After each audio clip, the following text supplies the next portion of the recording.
Hello friends, সবাই কেমন আছো? আশা করি সবাই খুব ভালো আছো। আর হ্যাঁ, আমিও কিন্তু বেশ ভালোই আছি। তো গাইজ, অনেকদিন পর ছোট্ট একটা ব্লগ করলাম, তোমাদের সাথে শেয়ার করব সেটাই। আর হ্যাঁ, তোমরা কিন্তু পুরো ব্লগ ভিডিওটা দেখো, স্কিপ না করে। আশা করি সবারই খুব ভালো লাগবে। আর হ্যাঁ, আমার সাথে কি অত্যাচার শুরু হয়েছে সেটাই তোমাদের সাথে আজকে শেয়ার করব।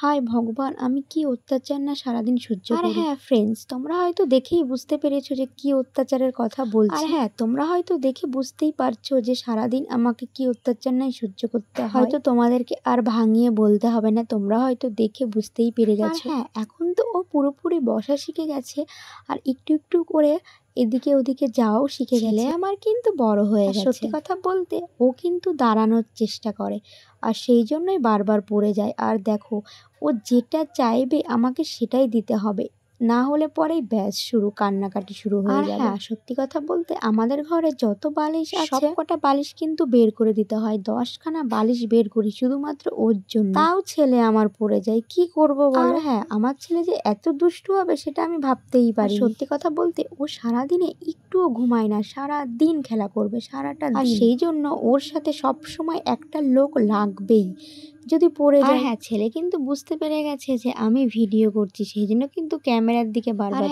বারবার পড়ে যায় বলে এই যে যেটা নিচে পাতা রয়েছে এটা মা কিনে দিয়েছে, যে পড়ে গেলে পরে শানের উপর লাগবে।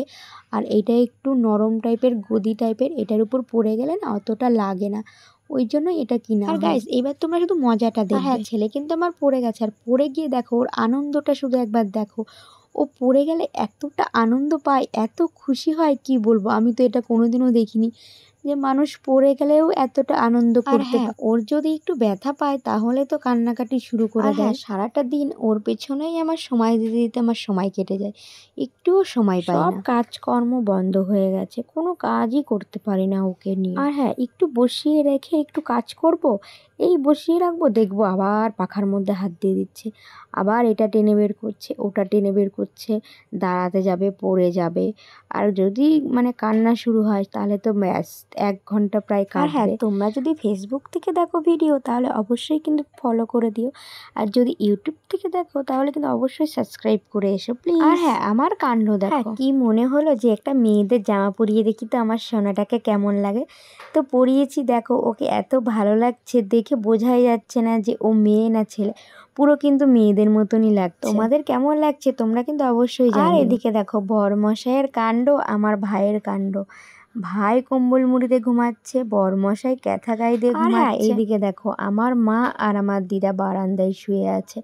ওদেরকে বললাম ঘরে গিয়ে শুতে, কিন্তু ওরা বললো না, বারান্দায় ঠিক আছে।